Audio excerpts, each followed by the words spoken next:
Presentamos Geopolítica en RCR.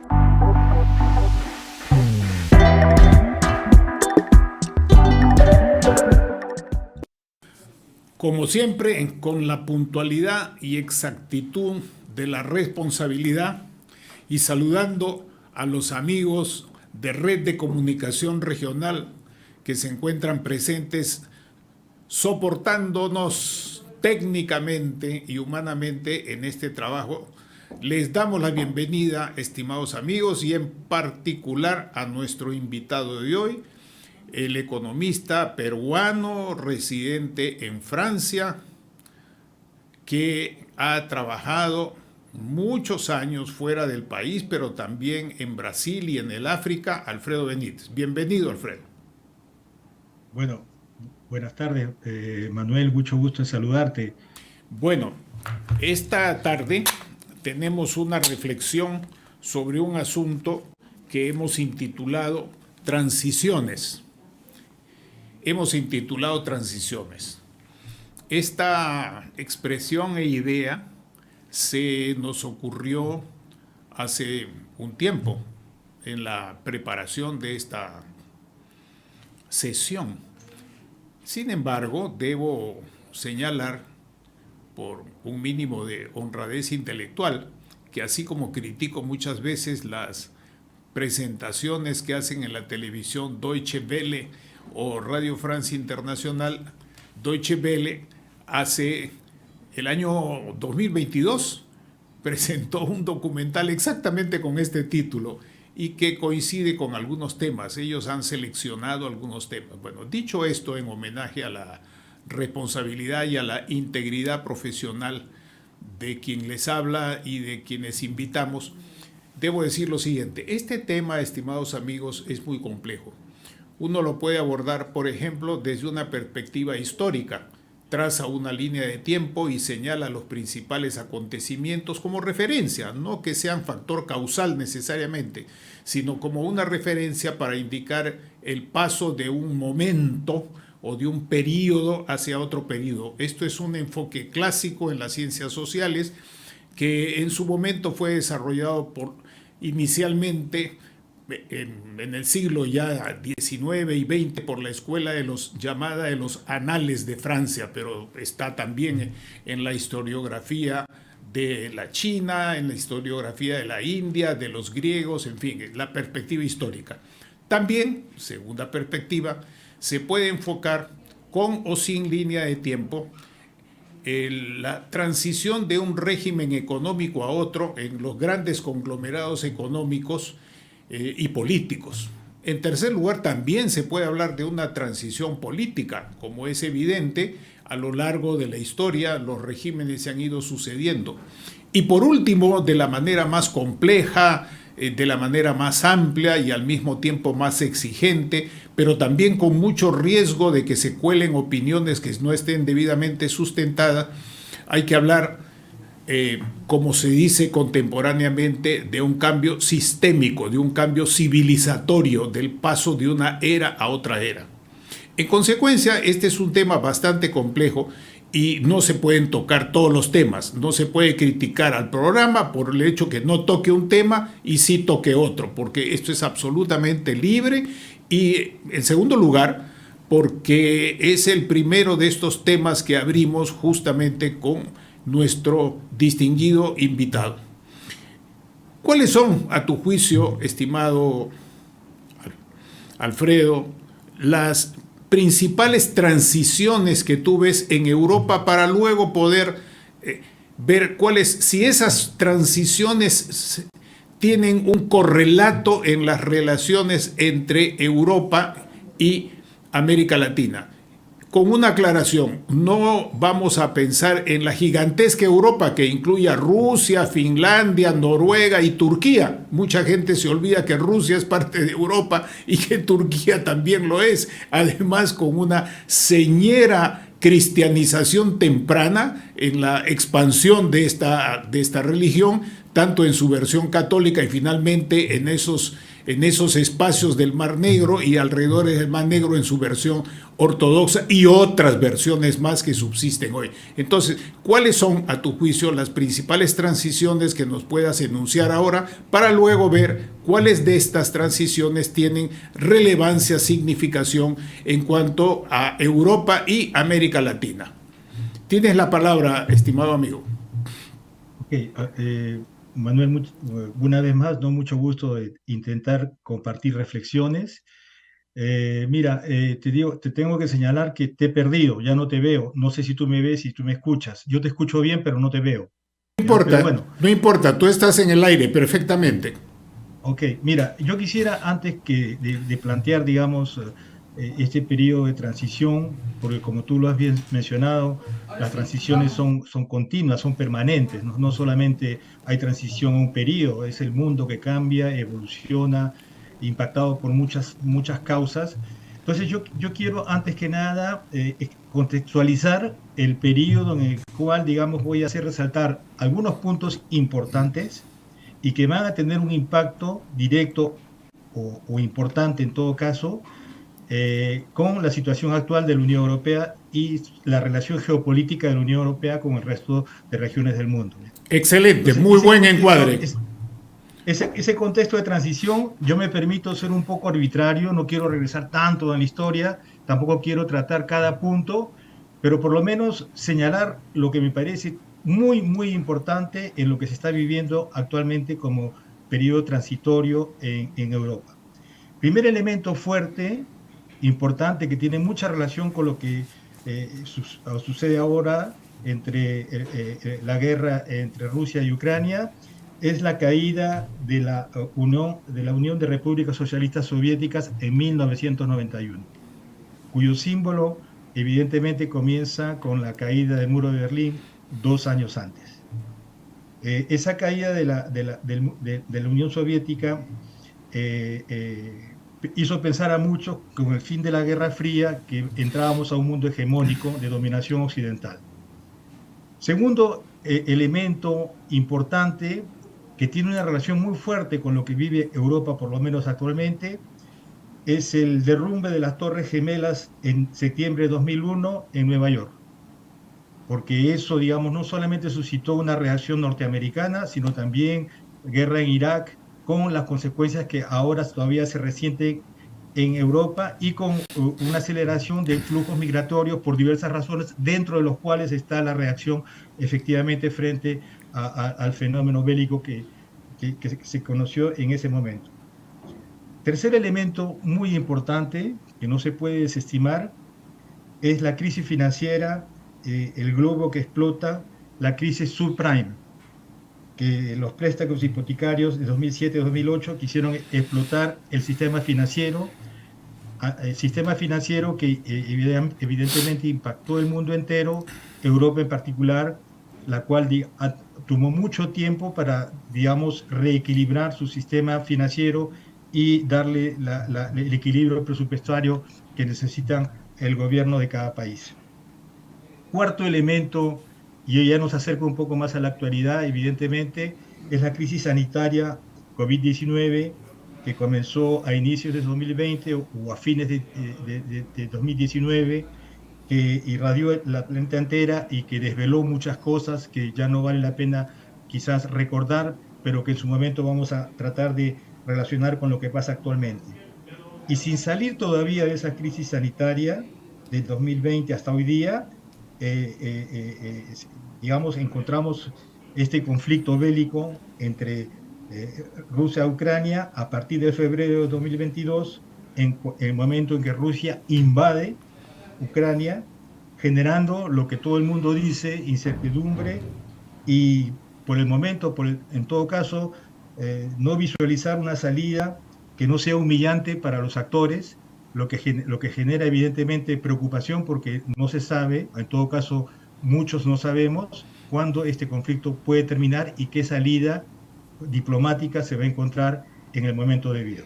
Ese es el contexto en el cual yo voy a citar las diversas etapas de transición en el cual se encuentra Europa y evidentemente la Unión Europea. Excelente, me gusta la expresión tuya que subrayo de que el cambio ya desde Heráclito es lo más importante. ¿Qué es lo único que permanece? Decían los griegos cuando se preguntaban por el ser. Lo único que permanece es el cambio. Y con ese criterio de las transiciones, sin embargo, quisiéramos decir que en este caso se trata de una transición global o mundial, en vez de globalización únicamente, como dicen los franceses, que tú conoces muy bien. Ellos hablan de mundialización, así como hoy día no se quedan con el término sustentable ni sostenible, porque ya se ha hecho, es una chanfaina, una especie de multiinterpretación. Entonces la gente también la gente dijo también allá, durable, tiene que ser el asunto durable. Bueno, en segundo término, lo que me parece importante es que ese encuadre tuyo nos va a permitir otros programas más adelante para ver si mutatis mutandi, en qué medida estos elementos importantes que tú has señalado, u otros que pueden señalarse después, pueden también aplicarse a China, a la República Popular China o a la India, y a las relaciones entre estos estados y el continente americano, o en particular Hispanoamérica, o como inventaron los franceses, Latinoamérica. Continúa entonces, con mucho gusto, te escuchamos. Ahora, es evidente que pues, se trata de Europa. Tú ya has hecho una introducción que me parece muy oportuna. Europa son 50 países, son algo más de 750 millones de habitantes y un poco más de 10 millones,5 de kilómetros cuadrados de superficie. En ese continente europeo, de esos 50 países, se encuentran 20 países que forman un bloque.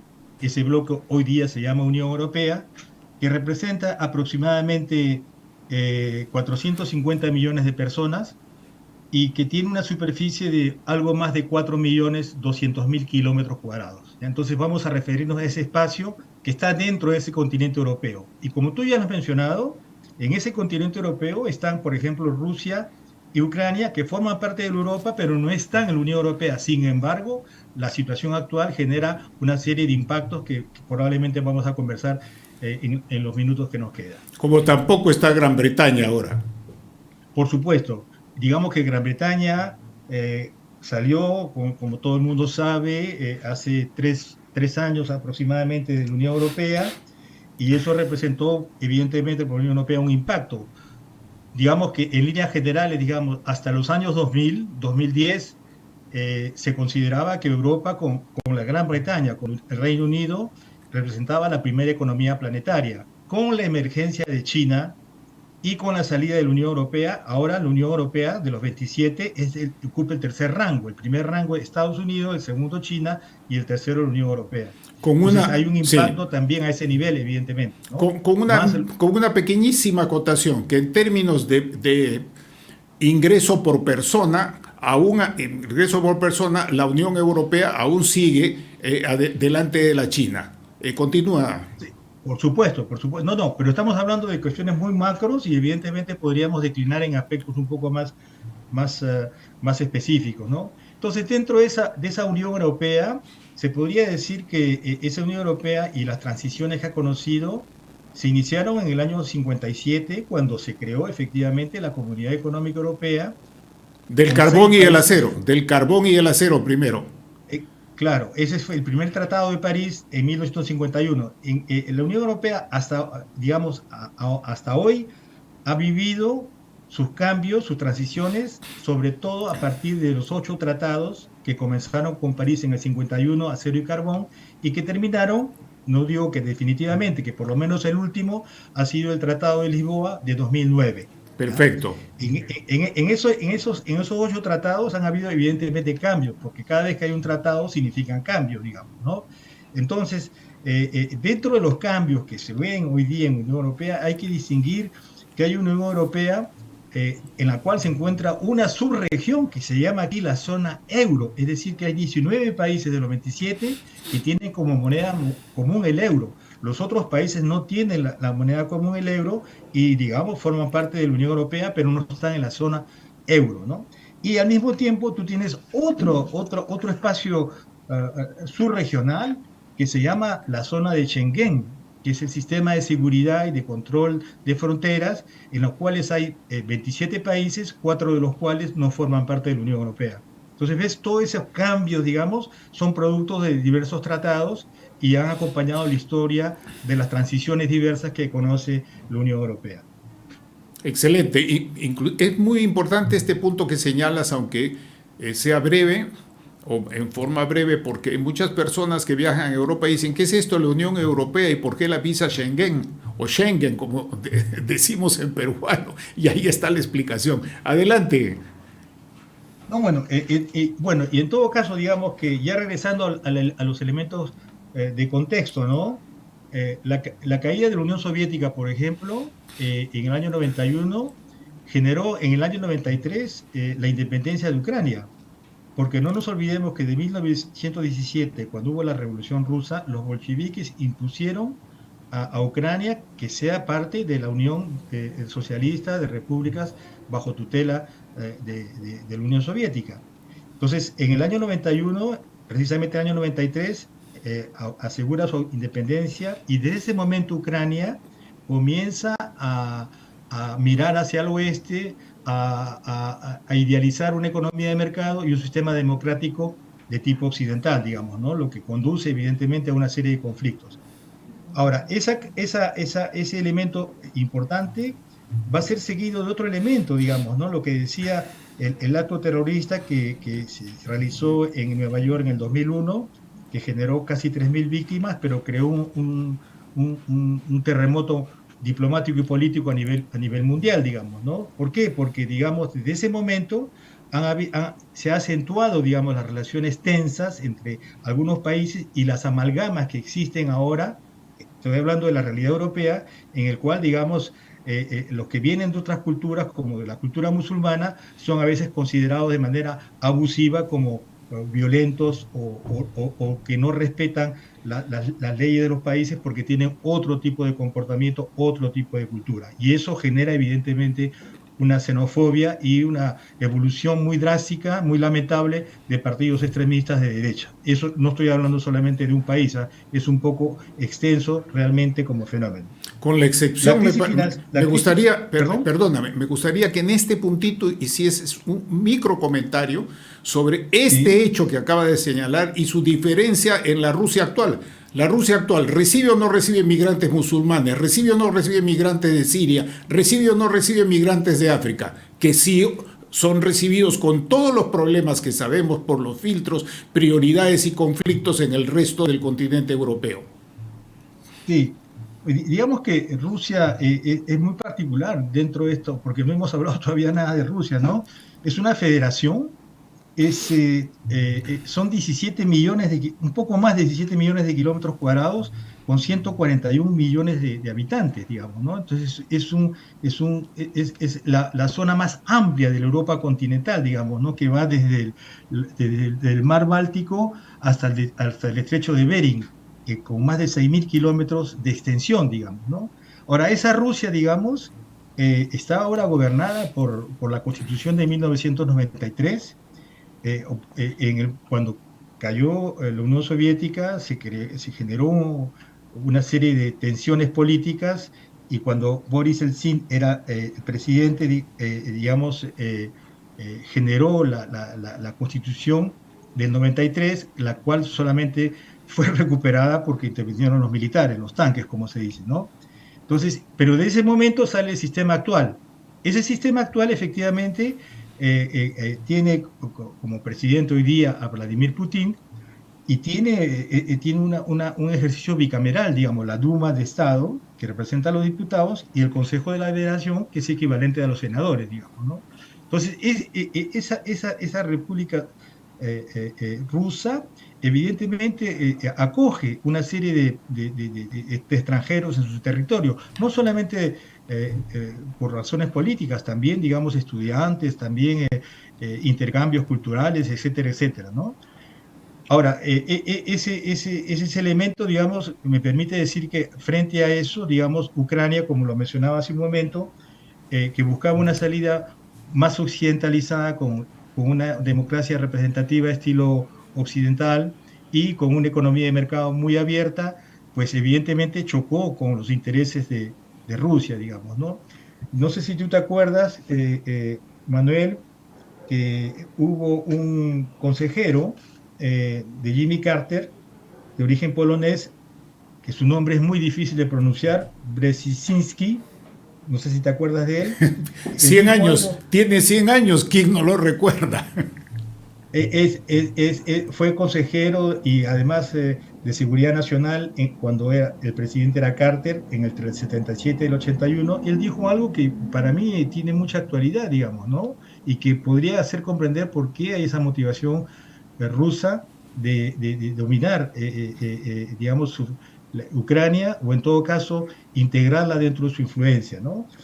Él dijo en ese momento, Rusia con Ucrania es una potencia mundial y sin ella es una potencia regional. ¿Ya? Entonces, ahí vemos un Es poco correcto.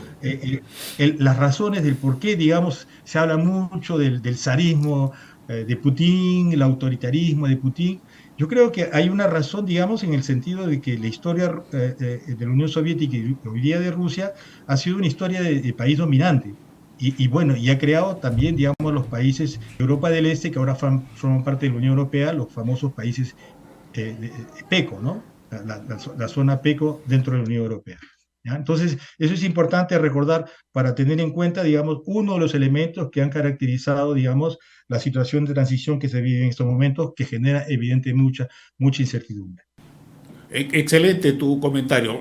Rebobinemos un poco para que retomes el punto que estabas precisando, uno de los cuatro que habíamos empezado, que habíamos Sí, comentado.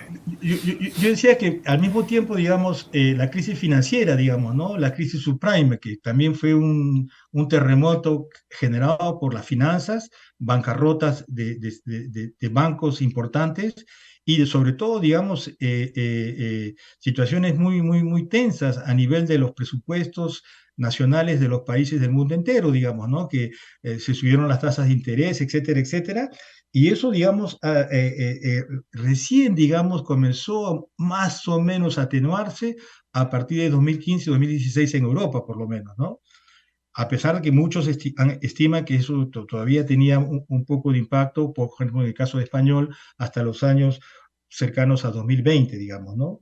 Entonces, esa crisis financiera hizo, digamos, que Estados Unidos relevara su tasa directiva, su tasa director, la Fed, el Banco Central de los Estados Unidos, lo que evidentemente generó disturbios y tomó tiempo para, digamos, equilibrar lo que en ese momento generó la explotación de ese globo financiero llamado subprime, ¿no? Entonces, llegamos ahora, digamos, a otro elemento de la transición, digamos, la crisis sanitaria, digamos, ¿no? Bueno, es más reciente y que todo el mundo la ha vivido, por lo menos los que estábamos en ese momento en el mundo, porque han habido una serie de efectos, no solamente sanitarios, no solamente de mortalidad, sino evidentemente efectos que han tenido un impacto fuerte con las economías, con las poblaciones, con los cambios culturales. Por ejemplo, a nivel cultural siempre sonrío cuando hablo de esto porque mucho se generó a partir de ese momento con las reuniones virtuales como las que estamos haciendo ahora, por ejemplo, ¿no? Así es. Entonces, entonces esa crisis sanitaria no solamente ha tenido un impacto económico, ha tenido un impacto social, un impacto cultural, ha cambiado la sociedad y cuando ni siquiera salíamos de esa crisis, porque esa crisis al mismo tiempo desveló, no solamente en América Latina, en todo el mundo, ¿no? Fallas estructurales que tenían los sistemas por segmento, digamos, ¿no? Hablo, por ejemplo, de Francia, por ejemplo, que se vanagloriaba hasta ese momento de tener el mejor sistema de salud del mundo, lo que es cierto en parte porque el sistema protector francés es muy interesante, pero que desveló que, por ejemplo, no habían suficientes medicamentos, ni siquiera máscaras, para hacer frente a las necesidades que generó la pandemia, porque se habían delocalizado industrias enteras a los países, digamos, de la zona, digamos, de la Unión Europea, que tenían costos más bajos por tener costos salariales más atractivos, y también en parte a Asia, en particular a China, digamos, ¿no? Entonces, la crisis sanitaria ha sido un detonador de muchas fallas y no hemos salido de eso y nos cae evidentemente hoy día la guerra en Ucrania bueno, que no solamente ha polarizado el mundo, sino que también, digamos, tiene un impacto geopolítico, tiene un impacto económico, tiene un impacto social, tiene un impacto migratorio por el flujo migratorio de la gente que sale de Ucrania ahora, que se encuentra, digamos, en cierta medida confrontada a los flujos migratorios que vienen de los países musulmanes, en Europa me refiero, ¿ah? Sí, sí, sí, hablamos de Europa. O que vienen de los países de África Negra, digamos que no son musulmanes también, ¿ah? Entonces, por las dificultades que genera el cambio climático, etcétera, etcétera, la pobreza, a veces las situaciones bélicas o conflictos fuertes, políticos, etcétera, ¿no? Entonces, mira, ve cómo este periodo de transición que comenzamos hablando desde el año 91 para no ir muy lejos, poco a poco se plasma en la situación actual. ¿Ya? Por ejemplo, hay un elemento que me parece interesante, aunque yo no quiero monopolizar la palabra, yo quisiera No, también no, que tú no, me hagas preguntas, evidentemente. sí. Por ejemplo, mira, hay gente que ha trabajado mucho el asunto de los impactos que se están generando, ¿no? Y frente a los impactos que se están generando actualmente en Europa, pues hay opiniones contrastadas, por no decir antagónicas, digamos. Hay opiniones que son complementarias, digamos, ¿no? Pero me sorprende también ver ese tipo de antagonismo, ¿no? ¿Por qué digo eso, no? Porque hay una visión, digamos, frente a los impactos optimistas de Europa, diciendo que Europa reaccionó de manera unida, lo que es cierto, que se generó una dimensión nueva dentro de las relaciones entre los Estados miembros de la Unión Europea, lo que algunos llaman, por ejemplo, Juan González Barba, un español politólogo muy escuchado en España, que llama, digamos, que la crisis, gracias a la invasión de Rusia, se generó un patriotismo europeo, es decir, un patriotismo de unión contra el malo de la película, Rusia, que invadía a un país mucho más débil a todo nivel, digamos. Permite, Entonces, sí.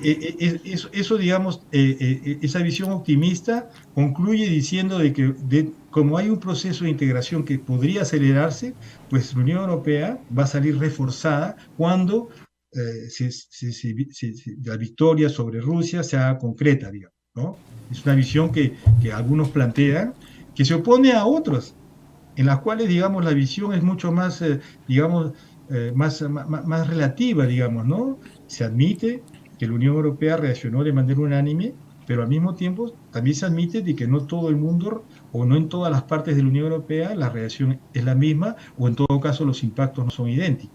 Así es, Entonces, efectivamente. entonces, ya entramos en otro tema, ¿no? Porque significaría qué pasa con los países del sur de Europa, con los países bálticos, con los países nórdicos, etcétera, etcétera, digamos, ¿no? Y efectivamente tú tienes una especie digamos, de unidad. Ellos dicen que es una ilusión de cohesión, ¿no? Es la hipótesis que plantean, ¿no? Y que, digamos, que ahora se trata digamos, de tener un mínimo de concertación dentro de lo que podría explotar mañana como divergencias en función de la duración del conflicto y del costo. Así es. Es curioso que Porque, esta guerra eh, me ha hecho recordar a mí parte de las agendas de la Unión Europea y mundial en general, pero en particular la europea, la preocupación por la cohesión manifestada ya desde el año 86, 98, cuando no se hablaba de inclusión social, sino de cohesión social. Y eso lo sé perfectamente porque en esos años trabajaba en el sistema de Naciones Unidas y esa era la terminología. Ahora, antes de que continúes con este aspecto, permíteme una pequeña intervención para invitarte a una reflexión. Y no estoy inventando, lo habíamos conversado en parte contigo anteriormente y me refiero a lo siguiente. Esta situación de Europa ha hecho que Europa gire la mirada hacia América Latina. Tú mencionabas que el presidente de Francia recién después de mucho tiempo había visitado un país de América del Sur. Y hemos visto en las noticias de los días anteriores las visitas me resulta difícil de pronunciar el apellido de la joven canciller o ministra de Alemania, Brotbeck, que visita también el Brasil y visitan, y hay una serie de visitas. En síntesis, esta situación europea, que no golpea a todos por igual, que a todos no les da las mismas posibilidades, que a todos no les produce vestirse en el uniforme militar y económico de la OTAN para enfrentar la situación, ¿se refleja de manera también desigual en la mirada hacia América Latina o hay alguna mirada más bien igual? ¿Cómo es? Mira, yo mencioné hace un tiempo, hablando no solamente de la relación entre la Unión Europea y la América Latina, de que América Latina poco a poco ha ido dejando, digamos, el impacto que podía tener la relación que tuvo con Europa, sobre todo en el momento en que salieron las dictaduras militares, sobre todo en América del Sur, y se comenzó un proceso de democratización, ¿ya? En ese momento, digamos, hubo un acercamiento fuerte y coincidió, eso es uno de los elementos importantes, digamos, ¿no?, con la entrada de España y Portugal en 1986 a lo que en esa época era todavía la Comunidad Económica Europea, que se transformó en 1992, Tratado de Maastricht, en la Unión Europea de hoy, ¿ya? Entonces, hay un elemento, digamos, que se generó y que se entusiasmó en ese momento, ¿no? La evolución del tiempo ha habido una serie de cambios, de transiciones, se podría decir, inclusive en América Latina, como tú lo sabes mejor que yo, digamos, ¿no? Por ejemplo, el peso de China a nivel comercial hoy día, digamos, ¿no? O si tú prefieres, la pérdida de influencia norteamericana, sobre todo en algunos países de América del Sur, digamos, ¿no? Entonces, todos esos cambios también han generado un tipo digamos, de razonamiento y de acción geopolítica, geocomercial distinta de América Latina, ¿no? Recordemos que China es el principal cliente comercial de Brasil, de Perú, de Chile, y ya no quiero enumerar otros países más, pero bueno, tiene un peso que no tenía en los años 2000. Ahora, paralelamente, digamos, Europa se alejó un poco de América Latina en esos años porque entramos en ese periodo de mundialización o de globalización en la cual uno de los ejes motores de ese razonamiento a corto plazo que significa generar el máximo de ingresos en el corto plazo, el mundo financiero, la influencia de la finanza, delocalizaron industrias, pero no la deslocalizaron a América Latina, la deslocalizaron al borde de la Unión Europea, los países que entraron en 2004 a la Unión Europea y al Asia, ¿no? Entonces, eso hizo que, digamos, que se alejaran un poco las relaciones, a pesar que hay que reconocer que en los países importantes como México y Brasil, muchas industrias y empresas europeas de la Unión Europea o no están instaladas y están allí desde hace mucho tiempo, ¿no? Ahora, yo quisiera corregir un poquitito algo que quizás yo me expresé mal A ver, adelante, hazlo. A lo que tú decías con respecto a Francia, ¿no? No, lo que yo decía con respecto a Francia es que Francia siempre ha tenido una relación de cercanía con América Latina. El presidente de Gaulle, en su época, en el 57, 58, visitó América Latina, hizo un viaje muy recordado en algunos países, ¿no? Y todos los presidentes, hasta el presidente de Holanda, han visitado oficialmente América Latina en algunas oportunidades digamos, marcaban en cierta medida no una preferencia, pero digamos, por lo menos una relación continua, digamos, ¿no? Con el presidente Macron, el actual presidente de Francia, no se ha conocido ese tipo de relación, no se ha conocido ese tipo digamos, de intercambios. Él no ha visitado ni una sola vez de manera oficial América Latina, ni una sola vez. Se ha dado la vuelta al mundo y eso es lo que quería, digamos, rectificar, ¿no? Y solamente ha visitado una vez 6 horas Buenos Aires, porque había un G20 organizado en la capital argentina cuando el presidente era Macri, ¿ya? Es correcto. Es un poco para decir que, al contrario, digamos, si nos referimos a Francia, Francia se ha alejado un poco. Ahora, eso no significa que las cosas hoy día puedan reactivarse, porque la otra parte de tu pregunta, ¿no? ¿Cómo se podría vislumbrar un acercamiento, una relación? Bueno, hay una reactivación, hay un diálogo que está restableciendo, que se va a concretizar el mes de julio próximo en una reunión birregional entre la Unión Europea y la CELAC, que está prevista ahí en Bruselas, ¿no? Lo que pasa, bueno, podemos hablar también de ese tema, digamos. Lo que pasa es que América Latina llega desunida y no sé qué cosa podría obtener en esta situación, digamos, ¿no? Ha habido una reunión preparatoria, pero aparentemente los temas son muy generales. Temas generales que ya han sido tratados con anterioridad. Temas Excelente. que forman parte, digamos, de lo que se llama el diálogo político, de lo que se llama la economía del comercio y la cooperación. ¿Ya? Entonces, es un poco, no sé si completo lo que tú decías, pero en todo caso, digamos, quería introducir eso como elemento, ¿no? Me parece muy bien y te agradezco porque la expresión mía fue genérica y tú la has matizado en base a la precisión de los acontecimientos que has narrado, lo que te agradezco mucho. Ahora, permíteme un micro paréntesis, no para introducir una pregunta a ti, sino para nuestros seguidores. Mire, ¿Ya? una de las formas en que uno puede ver el interés que hay entre una agrupación europea y la agrupación de América Latina o en particular de América del Sur es ver determinados indicadores. Primero, por ejemplo, ver si tienen buenas relaciones de trabajo a través del mundo empresarial o a ¿Mm? través del mundo financiero o empresarial financiero, empresarial productivo de bienes reales, de ¿Mm? materiales, ¿Mm? de ¿Mm? servicios. ¿Qué intercambios hay efectivos, no solamente declarativos en materia de ciencia y tecnología? Porque ciencia y tecnología, capital y organización del trabajo son factores claves para el crecimiento económico durable, ordenado, como se quiere siempre y en particular hoy. Pero también hay otra dimensión, la dimensión de la cooperación militar. Y esta cooperación militar entre Francia, por ejemplo, y otros estados de Europa a la que nos estamos refiriendo, ha sido siempre muy importante.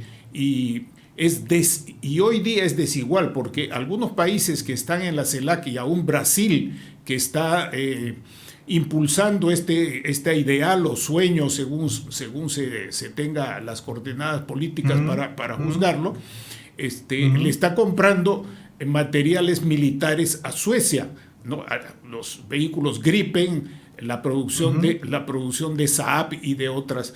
Y Argentina no va a comprar aviones chinos y puede ser que compre aviones o israelitas o franceses que vienen con un combo de tecnología. En síntesis, para ver esas relaciones, estimados amigos, que tenemos estos programas y que se pueden hacer con distintos capítulos o facetas en lo económico, en lo político, en lo cultural, y en particular en lo militar. Dicho esto, volvamos a nuestro tema y me gustaría que hicieses una precisión que tú dominas muy bien para nuestros amigos. Hoy día tenemos una lluvia y una sopa de siglas, la CELAC, el ALIDE, el AID, el Grupo Andino. Todavía la gente cree que existe el Grupo Andino, no sabe que existe Comunidad Andina, Espera. etcétera. ¿Mm? Refírenos al tema de la reunión de los sudamericanos, lo que está impulsando el presidente de Brasil, que tiene su más y su menos, con relación a la Unión Europea. Creo que sobre eso podrías darnos una contribución que interesa a nuestros oyentes. Mira, antes que hablar, digamos, con mucho gusto de ese tema, quisiera añadir algo que hemos abierto como perspectiva, ¿no? La próxima reunión del CELAC, en el cual, digamos, se va a establecer los tres tipos de diálogos que en general se establecen en ese tipo de reuniones bilaterales. Recordemos que la última ha sido en 2015, ¿ah? O sea, se está reanudando, digamos, esa relación que tuvo su auge en 99, en 1999 hasta el 2015.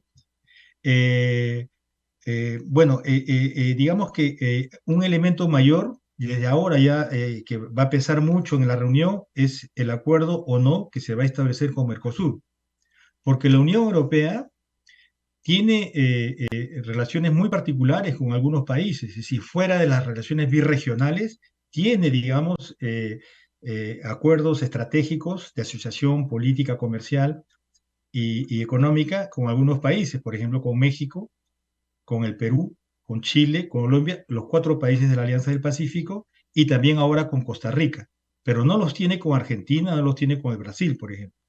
Entonces, eso significa, digamos, que hay una diferenciación que hace la Unión Europea en cuanto a las relaciones más profundas que hace ya esta vez con algunos países y no con grupos regionales. Pero es importante señalar de que la parte de Mercosur, que ya se actualizó, todavía no ha tenido el reconocimiento parlamentario de los países de la Unión Europea, porque dentro del procedimiento, digamos, cada vez que hay un acuerdo de esta naturaleza entre bloques y bloques, pues se necesita el acuerdo de los parlamentos de cada país de la Unión Europea.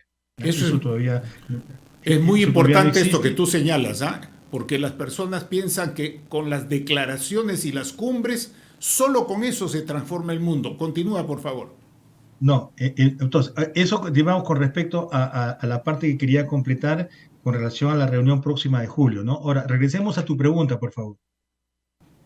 Sí, el asunto es que cuál es si esa mirada de Europa hacia América Latina es intensa o es simplemente ¿cómo podríamos decir? Una reacción de corto plazo. ¿Cómo lo aprecias tú? Mira, yo creo que también hay que ser un poco, digamos, hay que diferenciar las situaciones, ¿no? Por ejemplo, mira, si tomamos como caso México, pues México tiene instalada en la parte norte de su país, por el acuerdo que tiene fuera de la relación birregional, ¿ah? Específico y como país con la Unión Europea, que ha sido actualizado recientemente, tiene la facilidad de generar y atraer inversión europea, de la Unión Europea, de las grandes empresas, las cuales están casi todas, por no decir todas, instaladas en el norte de México. O sea, desde Zacatecas, Monterrey, Sinaloa, eh, muchas empresas europeas invaden el norte de México. ¿Por qué?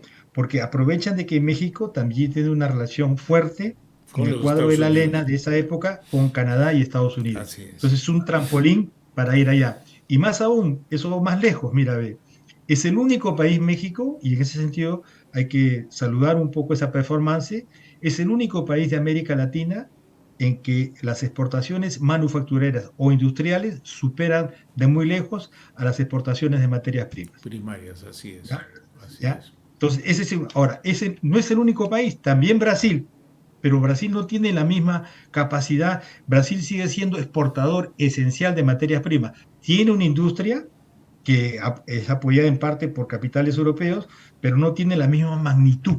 Más aún, Brasil no tiene ese acuerdo específico que tienen, como ya te lo he dicho, algunos países de América Latina, en los cuales está México, Perú, los países de la Alianza del Pacífico. ¿Por qué los países de la Alianza del Pacífico? Porque eran considerados en ese momento, en cierta medida, en 2011-2015, como una especie de oposición a Mercosur que aparecía más proteccionista, un poco más, digamos, o el Estado se ocupaba mucho más de regular la economía, etcétera, etcétera, ¿no? Entonces se favoreció un poco a los países que constituían la Asociación Alianza del Pacífico y bueno, se retardó un poco la actualización de las negociaciones con Mercosur. Ahora, es verdad que fuera de eso, yo me acuerdo que cuando daba cursos en institutos de estudios políticos, yo tenía un colega que conoce muy bien América Latina que decía así de manera no muy provocativa porque era muy cierto, América Latina es campeona del mundo en bloques asociativos, porque como tú lo has mencionado, se han creado y han desaparecido bloques después de unos años. Es verdad que dentro del Pacto Andino, el SICA en América Central, Mercosur, la Alianza del Pacífico, UNASUR, bueno, y no olvidemos la parte bolivariana que creó Venezuela en la época de Chávez, el ALBA, Sí. ¿no? Entonces, todos esos bloques han sido, digamos, han existido, existen, algunos tienen todavía una cierta actividad, otros no. Ahora, es verdad que dentro de ese bloque, Lula, que fue un gestor de UNASUR en ese momento, como entidad que podría resolver los problemas políticos, sobre todo de la región de América del Sur, quiere reanudar ese dinamismo a nivel del bloque que podría representar a UNASUR, ¿no? ¿Tendrá suceso? Bueno, primero yo pienso que Lula tendría que salir un poco del dilema que hay actualmente en el Brasil, en el cual alguna gente le critica la manera de gobernar actualmente. Bueno, ese es otro tema, pero es decir, que tiene esa intención por lo menos. Al mismo tiempo, Lula vivió en su momento una época de expansión de Brasil. Dentro de las relaciones que privilegió Lula estaba Europa. Entonces podría ser también, que en ese lado, de que, digamos, se reanude un poco las relaciones que ha tenido el Brasil con América Latina. Pero te estoy diciendo en todos casos porque son las principales economías del país, de América Latina. Entonces, las otras economías son pequeñas en relación al interés que podría tener, digamos, Europa en generar inversión. Entonces, existe una inversión europea, pero está demasiado limitada, o en todo caso, un indicador solo, el intercambio comercial de Europa con América Latina representa ni siquiera el 5% del total del comercio que realiza la Unión Europea con todo el mundo. ¿Ya? Así es. Entonces, es un poco marginalizada la situación a ese nivel. Mira, permíteme un pequeño comentario también. El Lula tiene 4 años por delante, es decir, 4 años ¿Sí? menos lo ya transcurrido. Brasil tiene situaciones estructurales muy delicadas. Primer productor de ganado en el mundo. Eso significa la desarborización de importantes áreas para tener pasturas. Segundo, producción de soya. Ya solo con esos dos elementos, Brasil tiene una dificultad para poder echar a andar algunas políticas de revalorización del capital natural, como lo ha planteado el presidente Lula, con mucha influencia de su nuevamente miembro de su gabinete, la ex senadora por Acre, Marina Silva, que está en el gabinete, que se la ha visto precisamente con la canciller de Alemania, con la señorita o señora Brodbeck, o Broedbeck, no, me disculpo en la pronunciación. El Chile está en una situación de incertidumbre bastante grande. El Perú no se diga lo mismo, se dice lo mismo. Sí, sí, sí. Colombia, que es un factor muy importante para Francia y en general para Europa, más que el Perú, por la bioceanidad y por su relación estratégica de asociación amigable con la OTAN, también tiene problemas. Pero al mismo tiempo, los europeos, me pregunto yo, ¿se guiarán solo por factores inmediatos o les preocupa que un espacio económico y político siga siendo ocupado por China? Esa es una pregunta, sinceramente, muy, muy vasta y muy interesante, digamos, ¿no? La pregunta te podría también cuestionar de otra manera. A ¿Qué ver, cosa quiere China en América Latina? ¿Son solamente relaciones comerciales y económicas o está buscando otra cosa? ¿Por qué? Porque, por ejemplo, con su proyecto de la seda, no sé cómo se dice en español, pollo de la, la soie, ¿ah? la ruta de Eh, la eh, seda y el collar de la ruta de perlas. la seda, la Sí. ruta de la seda, te imaginas, ¿no? Lo que está haciendo ahora en Chancay, al norte de Lima, digamos, ¿no? Con ese megapuerto que podría transformar mucho, digamos, la influencia de China y por ende, digamos, del Perú en cuanto a peso regional, en cuanto al intercambio marítimo, digamos, ¿no? Porque es la puerta abierta hacia los países asiáticos. Entonces, estamos en una situación en la cual efectivamente la pregunta es, ¿y políticamente qué quiere China? ¿No? Porque, digamos, esa pregunta, digamos, conlleva, digamos, al mismo tiempo el rol que tienen hoy día, digamos, Estados Unidos y China para asegurar el liderazgo del mundo y en el cual la Europa, de la cual hemos hablado, está buscando un espacio para poder posicionarse nuevamente, digamos, ¿no? Pero bueno, ahí entramos en lo que hemos hablado hace un rato, que la Europa no es homogénea, ¿no? Porque dentro de los impactos, evidentemente, hay países que tienen más impacto con respecto a la situación que ha provocado esta guerra, que sea a nivel del gas, del petróleo, pero también a nivel simplemente de los intercambios comerciales que habían con Rusia, que habían con Ucrania, digamos, y por el costo que esto representa, ¿no? Permíteme justo regresar un poquito a Europa.